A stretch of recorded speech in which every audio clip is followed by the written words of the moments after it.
Aduzi ife na mbọ n'elu ụwa nke na-enwere ụtọ ị ga-esi gbanahụ ya. Nke mbụ bụ ọnwụ, nke ịbụọ bụ nka. Yellow osisi na-emelụ mfengel mala mmalụ ịga nke ghọta ije.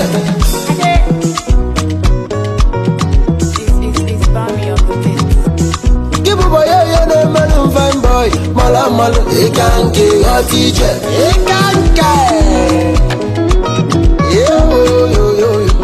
agba prọfeshọn egwu ifemfulu bale. Ifule n'ụwa anyị nọ n'ime ya, onye dị ndụ ga-akalịlị nka, oji ego ga-akalịlị nka, nwa ogbenye ga-akalịlị nka, nwoke na nwaanyị ga-akalịlị nka, maọbụ obere nwa ma ịbụ okenye. Kama na ife nna ayọzi ibu ka onye ọbụla asụla onwe ya kwụ na nso, maka na ife nna afụzi ibu na ụfọdụ na-asụ onwe fa akwụ na njọfa wee chezọ na onye ka nkọ ghọta